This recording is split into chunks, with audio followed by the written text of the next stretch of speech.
আড়াই প্যাচের জিলাপি তৈরি করতে গিয়ে কত জনের যে মন ভেঙেছে, কত আটা ময়দা চিনি নষ্ট হয়েছে, তাতে কি হয়েছে। চলুন আজ পারফেক্ট একটা জিলাপি তৈরি করি। আর এভাবে একবার জিলাপি তৈরি করা শিখে গেলে পুরো রমজান মাসে বাইরে থেকে আর জিলাপি কিনেই খেতে হবে না। আশা করছি রেসিপিটি ভালো লাগবে। চলে যাচ্ছে মূল রেসিপিতে। প্রথমে চিনি শিরা তৈরি করব। এজন্য একটি প্যানে নিচ্ছি 3 কাপ চিনি। একটু বেশি করে শিরাটা করলে জিলাপিগুলো ভিজিয়ে নিতে সহজ হয়। 1.5 কাপ পানি দিয়ে একটু মিশিয়ে দিলাম। দিয়ে দিলাম থেতলানো সাদা এলাচ আর সামান্য একটু জর্দার রং। ভালো করে মিশিয়ে দিচ্ছি। দিয়ে দিচ্ছি লেবুর রস, যাতে শিরাটা ঠান্ডা হওয়ার পরে জমে না যায়। প্রায় 3 থেকে 4 মিনিট জাল করে নিয়েছি। আঙ্গুলে নিয়ে যদি এরকম ছোট একটা তার বা বেশ ঘন মনে হয় তাহলে নামিয়ে নিতে হবে। সাদা এলাচগুলোকে উঠিয়ে নিলাম, ঢাকনা দিয়ে দিলাম। এবার প্যানটাকে চুলা থেকে নামিয়ে একটা পাশে রেখে দিচ্ছি। 1 কাপ কাঁচা মাসকালাই ডালকে না ভেজে 3 থেকে 4 ঘন্টার জন্য নর্মাল পানিতে ভিজিয়ে রেখেছিলাম। এখন ফুলে দ্বিগুণের চেয়ে বেশি হয়েছে। মাসকালাই ডালকে অনেকে উড়দ ডাল অথবা বিউলির ডাল নামেও চিনে থাকে।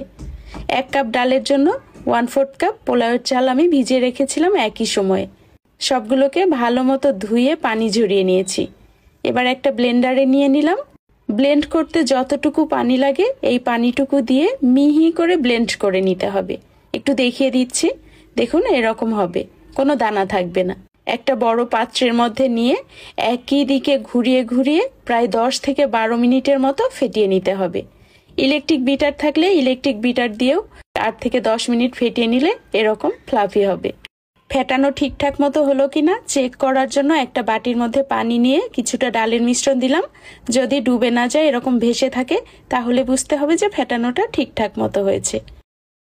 একটা পাইপিং ব্যাগের মধ্যে জিলাপির মিশ্রণ নিলাম।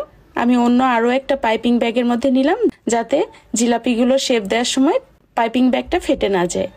হালকা গরম তেলের মধ্যে জিলাপিগুলোকে দিয়ে দিতে হবে।